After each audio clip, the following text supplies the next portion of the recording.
Hello, everyone, and welcome to another episode of the Data and AI podcast. My name is Jayme Oshaben, and I'm a senior business manager here at Harnham. I'm thrilled to be joined here by Ashish, who is the founder and CEO of StarSpark.AI. From groundbreaking work at Google to exploring the future of generative AI, we'll dive into the breakthroughs, challenges, and opportunities that define this rapidly evolving space.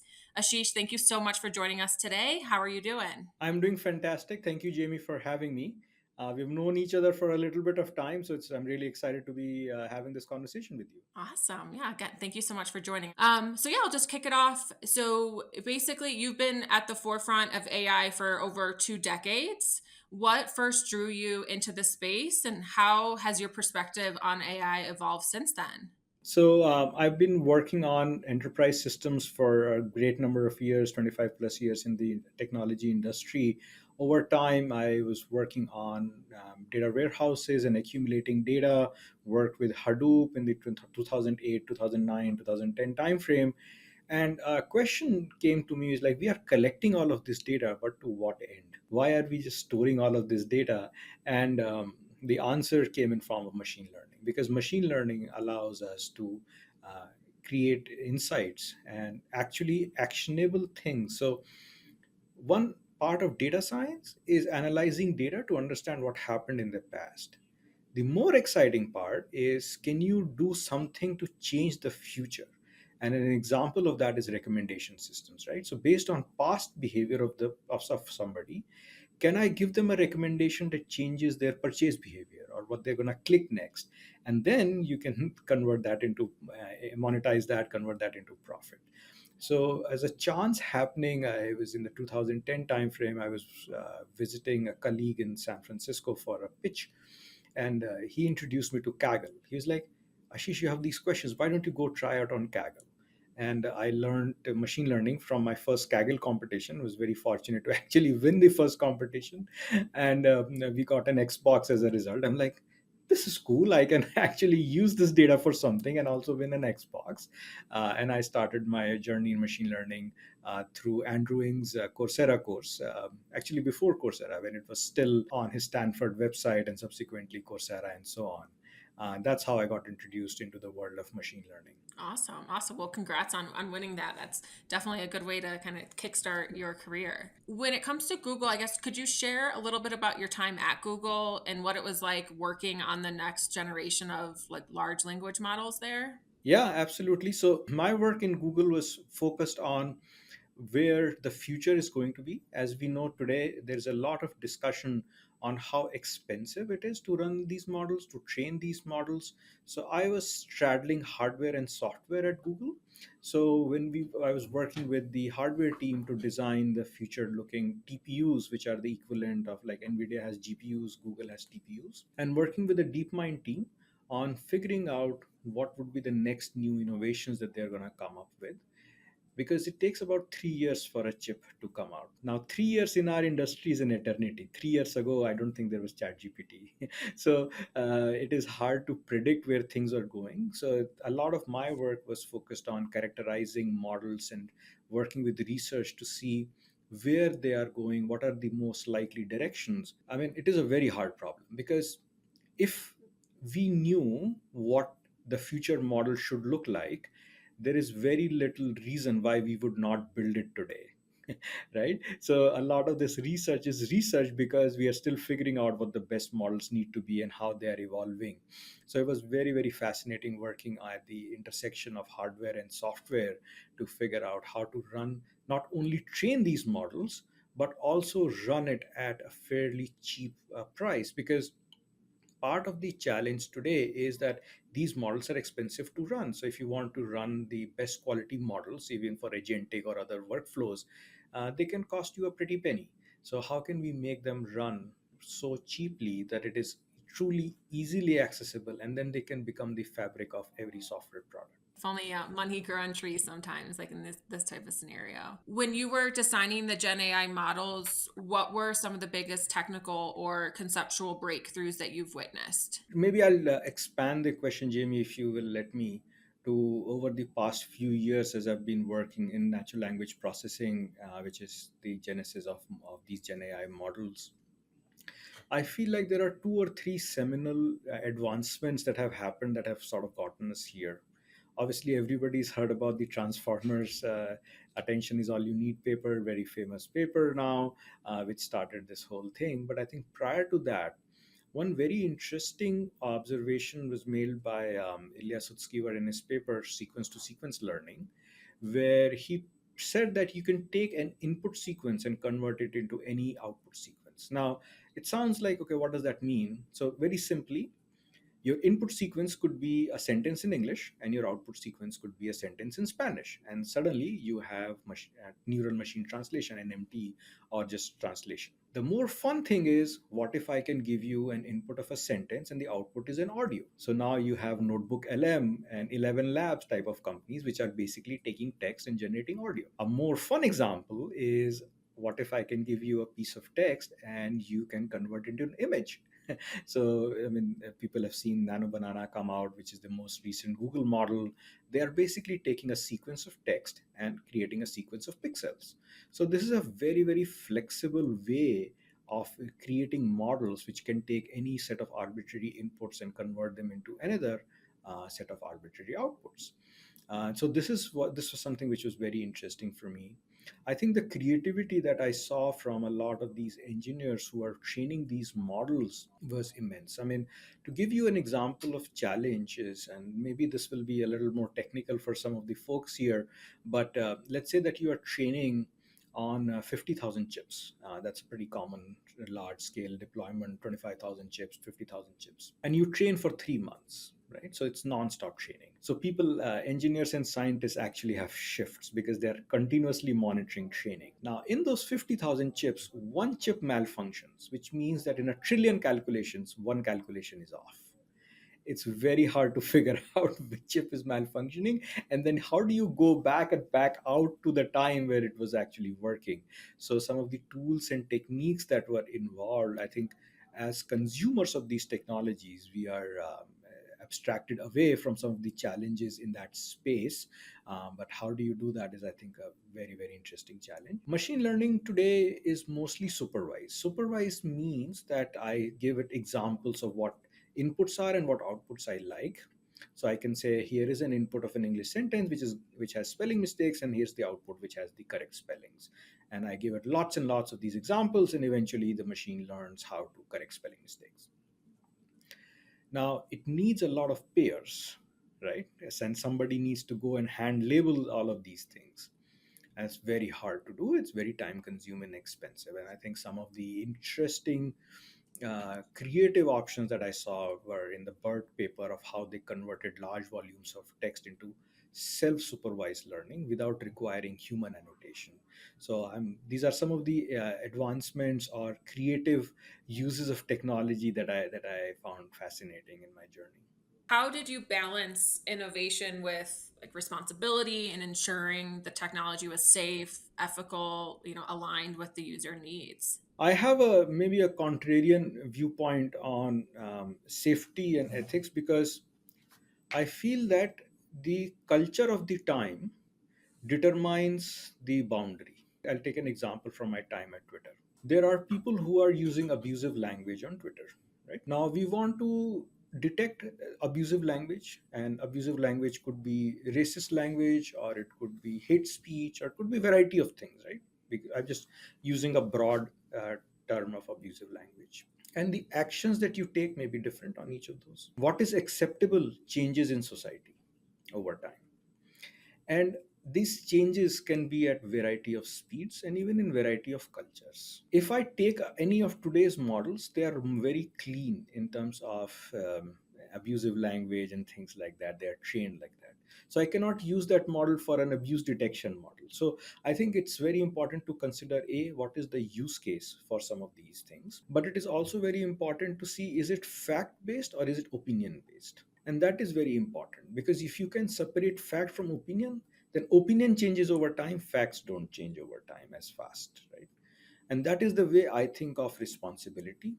Is opinion is determined by societal norms, by what we feel, and they change much more often, whereas facts is determined by science. So we should have models that are grounded in facts. And have less opinions and let people frame the opinions, because in today's world the idea is that everybody is entitled to an opinion. They should have opinions, they should think about things, they should be able to think about them critically, and we should not try to build models that only espouse a certain opinion on certain topics. Does that make sense? Yeah, yeah, for sure. And I think we can always appreciate people's opinions and being able to like see other sides of the story and learn from other people that aren't necessarily all thinking the same way and like-minded. Yeah, exactly. I think the role of AI should be to help people think for themselves, to provide them different ways of thinking, but not do the thinking for the person. Exactly. So where do you see the biggest opportunities for Gen AI in the next 3 to 5 years? And I guess with how quickly things change, we could even say 1 to 3 years. Yeah, it's hard to make long-term predictions. I think field of technology is littered with jokes about people making projections which were widely wrong. I'll just mention a few things. I think today we are solving problems of today with technology of tomorrow. We have not expanded our minds to think about what are truly possible things in the future. So, as an example, when we think of customer support, partly customer support is because the product is not doing what the customer wants it to do, and we need it to do something, and they are not able to find a way. So, they call customer support and they call people and stuff like that.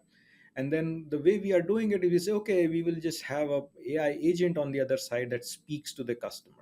Now in the future, do you really need a phone call? And as far as I know, nobody likes to get on the phone to call a company and get support. So there can be much better ways of providing in-app or in-product support without like kicking the person to go and calling, and there's always so much more context. And I think we all hate giving the same information about what is your date of birth and what is your so address, and again and again to six different agents as we are trying to solve it. So that's like automating a bad process. I think that's something that will actually happen. I do not subscribe to the view that AI will cause massive reductions in jobs and so on and so forth. There will be realignment, but generally, if I had as a startup and as a company, there is this idea for in people's heads that this is a zero sum game. So the overall number of people and the amount of work that needs to be done in the world is constant. Hence, if a human is not doing it, if a machine is doing it, then human is not required to do it. That is a zero sum game definition. I don't believe in that. I think over time we have seen GDP expand over time. We have created more economic value. When we create more economic value, we are able to do more with the same amount of time, which means it is overall positive for humanity. And we have always invented tools that augment our capabilities, right? Whether it was the early cave people inventing flints and stones and tying them on sticks to make spears, to now where we are building all of these fancy chatbots. It's, I think, the extension of humans ability to and desire to always become superhuman more than what we are. I think that sets us apart. So I feel that it's a very exciting time where we will discover new ways of doing things. And in the next 3 years or so, I am really one. If I were to call out a specific area, Jamie, I would say the intersection of robotics and AI is very exciting. I think we have only seen the virtual manifestation of AI, but physical manifestation of AI. I'm really excited for a smart robot that can do my dishes and do my laundry. I'm waiting for that. I hope that comes true very soon. Yes, same with me. I would love to take the small mundane household tasks out of our responsibility for myself and my husband. What industries or use cases do you think will be most transformed by these capabilities? And then I guess the second question, and this is going to be more so related to your passion and what you're doing with your current company, StarSpark.AI. How do you see AI changing education and helping the younger generations? For the first part of your question, Jamie, any time where we have an intermediary who is acting on our behalf, I think those professions will be impacted mostly by AI in the near term. So I am not a good artist, I am not a good designer, but I need to design something. Now, I can use Canva and be a pretty good designer, and AI will actually design things with a prompt where I can describe things and it'll generate it much better than I could ever design it myself, because I need an intermediary, a designer, to manifest my desire, right?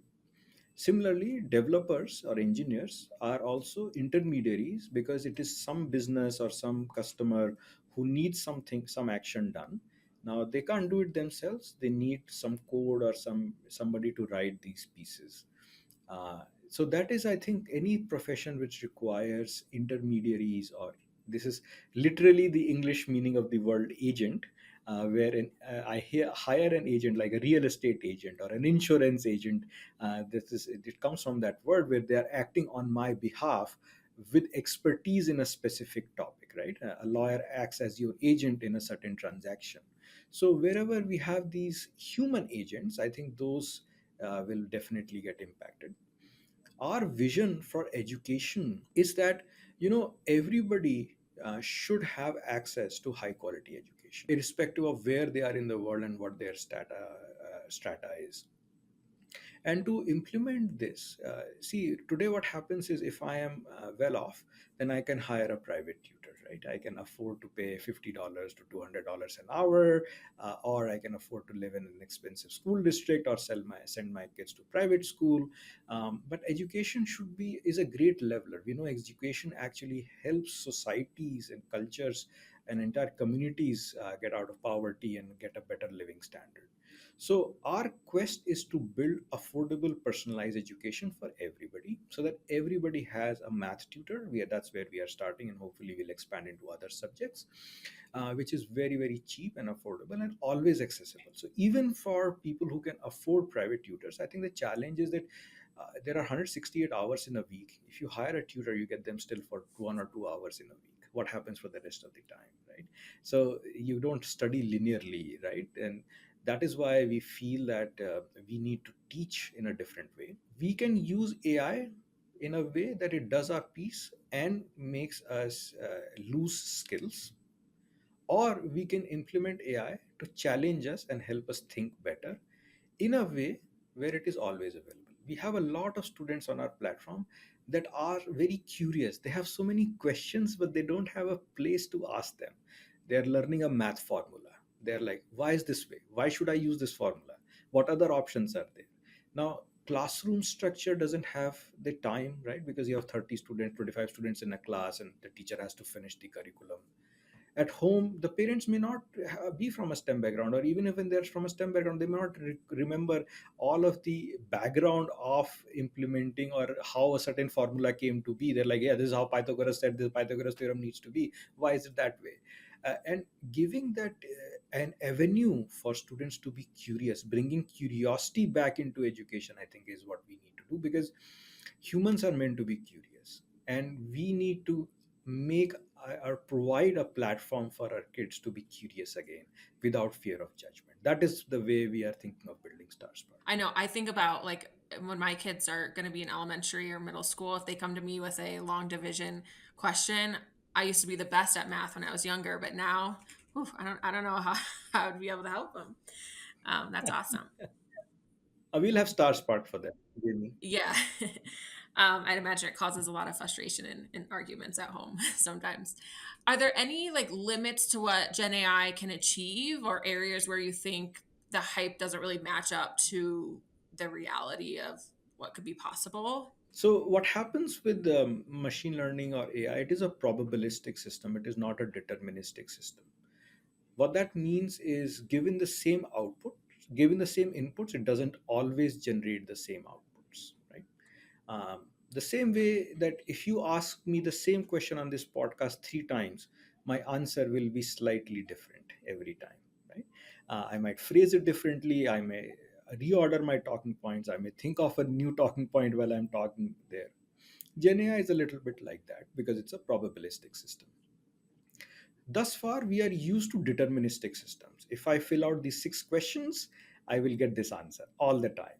So I think those two worlds are colliding in Gen AI. So partly it is about expectations of people. People expect Gen AI to be deterministic when it is not. And they have to adopt. That is one of the areas. The second area is that because it is so easy with generative AI to get to a proof of concept, which is like 80% there, because it's really trivial. It can write you code, it can generate so many things. It belies the actual amount of effort to get it to 95%. So this is where we are seeing reports of a lot of these Gen AI pilots fail, is because they do a POC, they get it to like 80%, and they're like, yeah, this looks really promising. And then they realize the next 15% is like takes a lot of effort that they were not prepared for. So that would be my second piece of advice to folks. We use, for example, a lot of coding tools in our work. We're a small startup, right? So we try to augment ourselves with coding agents. We use Codex, we use Cloud Code, we use Cursor, we use Gemini CLI. Like we've pretty much used every tool that's out there to help there. And we still feel that the code quality is not great. We have to spend a fair amount of time massaging or arguing with the coding agents. It's kind of fun to say, why did you do it this way? And then sometimes I get these agents to play against each other, saying, hey, that agent said this is the right code, and they're like, no, no, I don't think this is the right code. And this is like a conversation with them. Eventually they will get better, right, over time. But this is where they are today. So since your question was more like today focused, I'm just saying that be prepared for the amount of effort it takes to get to an acceptable level of quality, and then also pare down your expectation that it will never be 100% in a probabilistic system. Awesome. And then for those that are listening that are, on the job market, potentially looking at areas that they can, increase their skill sets, what to help them understand kind of where they should invest time, like for aspiring data scientists, engineers, machine learning engineers, what skills do you think will be most critical to thrive in the Gen AI space now and, in the near future? I think there is always a market for people who are very good at whatever they do. So you should aspire to be really good at your job. If you're automating some piece, if you're doing mundane analysis that can be automated, it will be automated. So now you have to think about what value do you bring beyond automation. How can you be like a 5x, 6x, 10x person in your own profession? And I think this is true even for like marketing and engineering as well as data science. That if I can connect a tool like Cloud Code to my database, it can run queries on my behalf and like do analysis. So now the question is, okay, I have automated the dashboard creation pieces, the writing the basic analysis pieces. So my focus needs to be more on insights. What can my company do with it, right? So that's the next higher level thinking. So they should always think about what is the value that I can bring, and they should embrace these tools. If they embrace these tools, they will know exactly where the tools work and where they don't. And consequently, they'll be better prepared to go and talk when they are invited to an interview or somebody. They know exactly what the challenges will be that those people face while they're doing or implementing Gen AI things. I think that there is always a room. The last thing that I'll say, Jamie, is it is much easier to build now than it was a few years ago. I think when cloud came out, it became really easy to build and deploy and scale. And I think we are seeing a next big step up into what it takes to build. So I would urge these engineers and upcoming people to also think about why not build for yourself. I think in a way, engineers can also be part of the creator economy, right? They can actually create apps, solo apps, and without requiring that much effort from like big teams. So what are the apps that you would like to solve? What are the things that you would like to build? You don't have to wait for somebody else to tell you what to build. You can build it yourself. So I think this is in a way democratization of building and creating in software. Just get out there and do what you're passionate about, and I think that the time and energy would be worth it. And you touch on this a little bit already with like providing value insights, but beyond just the technical expertise, do you like what qualities do you look for in people who can help you enjoying your journey in shaping AI for the future? Growth mindset is really, really important to us. In the field of technology, what you know today is good, right? But it's not enough. Why? Because it will change in a few months or in a few years. What technologies we use today, we didn't use 5 years ago, and 5 years before that, we used a completely different stack. I can divide my career of 25 years into like 5 year chunks where I had to completely reinvent and relearn. And the hard part is unlearning and then relearning new things and acquiring.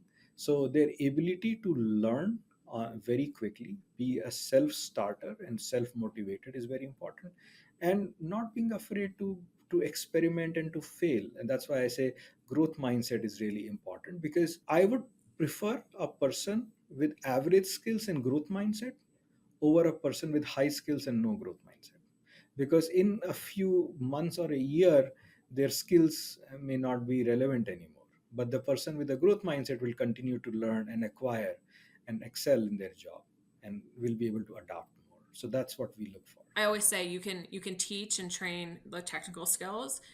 One thing that's hard to teach and train is ambition and drive. So someone that has Yeah, that baseline is always going to stand out. And then you've worked at a lot of absolutely. amazing organizations, from obviously the larger players to the smaller startups like today. I'm sure you've seen the good, the bad, the ugly, but how do you feel organizations can create the right environment to attract and more importantly, retain this type of talent when, the market is so competitive and so many companies are hiring in this space? I would say that we have to truly build organizations around excellence and engineering excellence or product excellence. For us, our core values are around customer obsession and excellence in craft and openness. So these help our employees feel valued at every level. It doesn't matter what level the person is at. If you did not want them to voice their opinion, why did you hire them? Which is an unfortunate part that I've felt in larger organizations, where decision making discussions become opaque, and then people turn off. It is just a job for them. It's just, I'm going to just make a salary and go home. Who cares? Doesn't matter. I don't know how they came up to this. So make sure that you truly value the people and actively mentor and coach them if you're in a leadership role, but also take their advice or take their opinions into account while you are actually discussing something or when you are making a decision, and go the extra mile in making sure they understand. If you choose to do go a different path, they understand what it is it for them. For the folks who are working there, I think look for companies that want to invest in you, who are committed to your growth. And if they're committed to your growth, you should stay there as long as possible, so that you can continue to grow and give back, right? Job hopping, a lot of it, well, if you don't have a place that you are growing, the amount of time you spend there is immaterial, right? So it should not be like, hey, I have a great salary, so I'm going to stick. I mean, the salary is there to is like a handcuff for you to the company, right? But you have to look at growth. You should optimize for growth. In my career, I've always optimized for learning. I've always taken up jobs that I'd never done before, and that made me learn so much more. And it worked out okay for me. And it is a hard thing, because every role that you go into, you're basically starting from scratch, and then you got to learn and then contribute and so on the other hand, keeps the brain really sharp, right? Because you're constantly learning and new things. So that's how I would say, for both employers and for employees to think about, is make sure that you value your people, you value their opinions, and you value their contributions fairly. And for employees to think about, where are they getting learning opportunities and growth. I think everyone needs to keep that in mind when, especially in a leadership role, when they're building out their team, especially startups too, when they're really pioneering the culture that they're going to have on the team. Final question, and looking back at your career, what's the most surprising lesson you've learned about the trajectory of AI? It leaps in spurts. It is usually not one thing that is there. There is usually a combination of a few different ideas that actually make it work.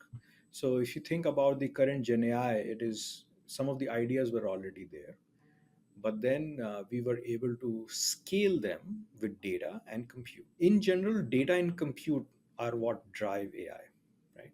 So as you see data and compute grow, you will see AI grow. Now there are some questions about, hey, can we look at the information density of data, right? So arguably a textbook gives you everything you need to know about a topic. So then why do I need to train a large AI model on every possible textbook about physics? Well, shouldn't one textbook be enough? Because if I took an undergrad physics course, I would be following only one textbook, and probably I would learn a lot more physics than this model would learn, right? So there are questions like these that we need to think about. But generally, the advancements in compute and data actually drive a lot of things. I've also observed this idea that there are cycles of creation and consumption. So what I mean by that is we usually get a platform that allows people to create, Facebook, YouTube, so on. And then once we have some creation, or Twitter there, then we have consumers. A lot of people come in to consume. And then that brings in more creators and then more consumption. So these runs in cycles. It's important to realize which part of the cycle you are in. Are you in a creation cycle or are you in a consumption cycle? And then build tools accordingly. So right now we are in a creation cycle, in my opinion. I mean, this is an opinion where the focus has been on how to create faster. Whether it is like your AI avatars creating videos for you, you are generating videos of like Taylor Swift uh, doing a math question, things like that, and then it'll settle down into a more consumption cycle where the focus will be, okay, how do I fan out, how do I recommend, how do I find stuff, how do I discover these things, and then we'll have another round of creation and consumption cycle. So that's something just to always think about, because the application of AI changes between creation and consumption. That's an interesting way to think about it. And I like that point of view. Well, Ashish, thank you so much for joining and providing your insight into this fast evolving era that we're in right now. I hope this is really helpful for the listeners to have Ashish's point of view. He's been, super successful in his career. And I've been, personally really excited to be with him along that career. And now that he's been, starting his own startup with education, I'm gonna love watching, his next couple years within the ed tech space and how that evolves. So again, thank you so much, and thanks for tuning in, everyone. There'll be another episode on the Data and AI podcast coming soon. And if you want more information around Harnham, you can check out our website at harnham.com. And if you have any questions or need anything, you can feel free to shoot me a message or a connection on LinkedIn, and happy to chat. But thank you, everyone. Thank you. Thanks for tuning in to today's episode, brought to you by the Harnham Group. We'd love it if you would share the podcast on social media and leave a comment or a review to help us reach a bigger audience. If your company is having difficulty finding skilled data professionals, you can rely on the global leader in data and analytics recruitment, staffing, and talent development to assist you with your hiring needs. Find out more at www.harnham.com. Thank you for listening.